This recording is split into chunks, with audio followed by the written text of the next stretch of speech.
mengenai isu lambakan Rohingya yang membuatkan rakyat semakin gusar. Lalu Berita Harian melaporkan, bermula kurang 10 orang di sesuatu kawasan bilangan etnik Rohingya bertambah drastik hanya beberapa tahun sehingga membentuk koloni di kawasan lokasi seluruh negara. Malah etnik Rohingya yang majoritinya masuk ke negara ini dari Rakhine, Myanmar sebagai pelarian atau pencari suaka kini ramai yang sudah mengambil alih serta menguasai pelbagai urusan termasuk aktiviti perniagaan yang sebelum ini dilakukan penduduk tempatan. Meskipun ada yang masih menyara hidup sebagai petani, buruh atau pengutip besi buruh, ramai etnik Rohingya dikesan memiliki perniagaan sendiri seperti kedai runcit selain menjadi pembekal barangan keperluan harian. Subkontraktor, kehadiran mereka di sesuatu kawasan atau kampung juga ibarat magnet apabila menarik warga asing lain, termasuk Bangladesh dan Myanmar. IS menyelusuri pembentukan koloni Rohingya dengan sekurang-kurangnya 4 perkampungan dikuasai mereka di 2 negeri iaitu Johor dan Kelantan. Di Johor, kampung Teluk Serdang paling didiami kira-kira 300 Rohingya, manakala lebih 1,200 tinggal di kampung Kangkar Teberau, Johor Bahru. Di Kelantan pula lebih 200 pendatang Rohingya mendiami kampung Kubang Tin dan lebih 150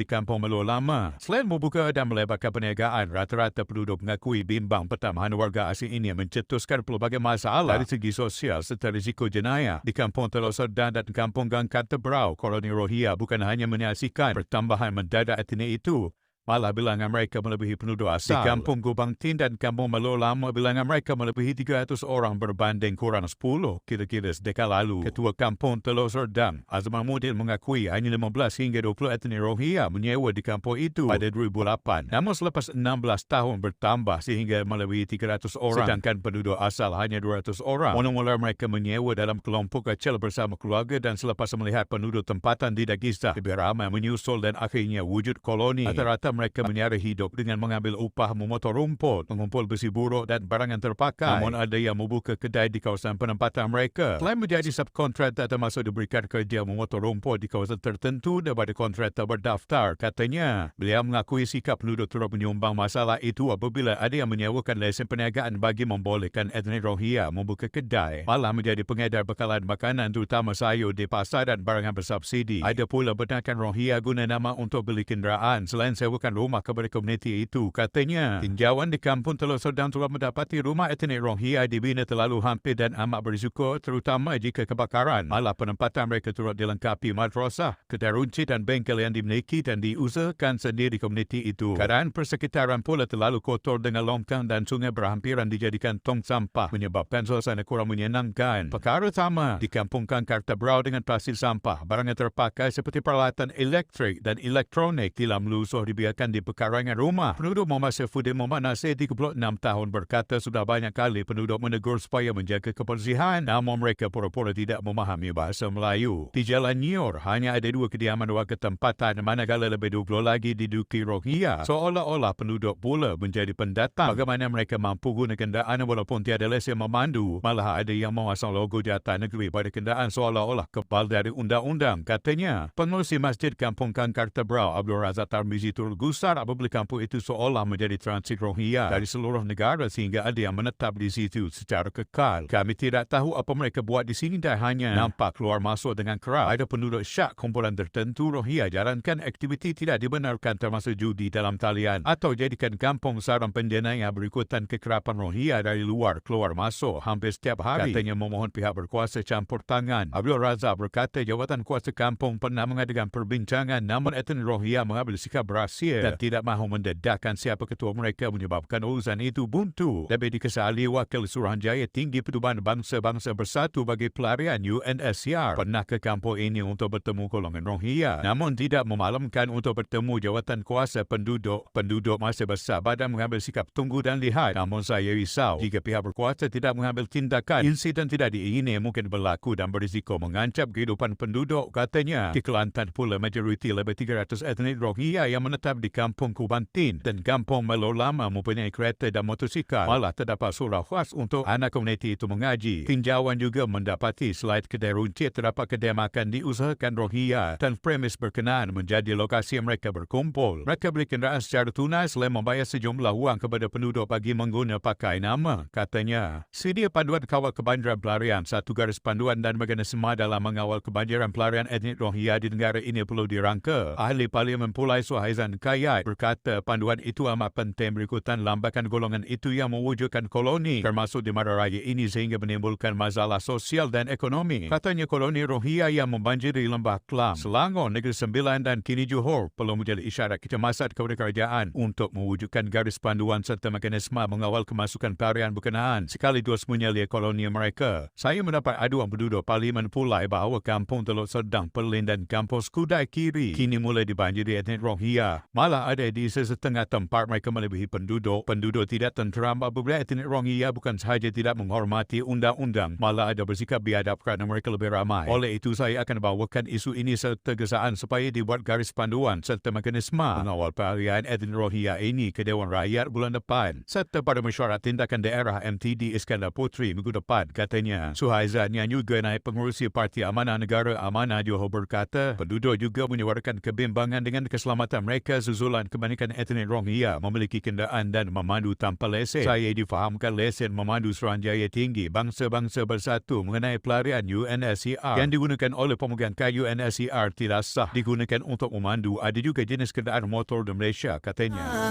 Olehnya datang kau tak diundang, kata kau buat pihak berkuasa. Tunduk tapi Bangla lagi tawarkan pada itu. Bangla bebas berniaga, rakyat tempatan jadi. Bangsa pergi matilah, olehnya haram. Parti haram jada. Selamat berembus Rohingya, Bangla juga boleh berembus. Semua parti sila berembus. Jangan buat negara ini macam negara sendiri. Ini negara berdaulat. Ini negara berdaulat, bukan negara boleh lampau. Selamat berembus Rohingya, Bangla juga boleh berembus. Semua parti sila berembus. Jangan buat negara ini macam negara sendiri. Ini negara berdaulat. Ini negara berdaulat, bukan negara boleh lampau. Selamat berembus Rohingya, Bangla juga boleh berembus. Semua parti sila berembus. Jangan buat negara ini macam negara sendiri. Rakyat Malaysia, kita bersatu padu, bersama menyokong peniaga kita. Ayo kita sama-sama memboikot peniaga warga asing, mereka peniaga haram. Peniaga haram, ho ho ho.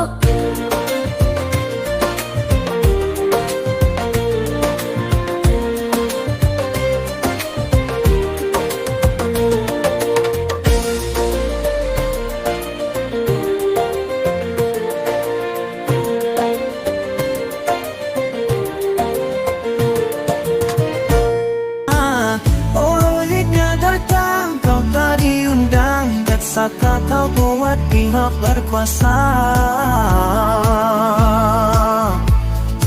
Tunduk tapi Bangla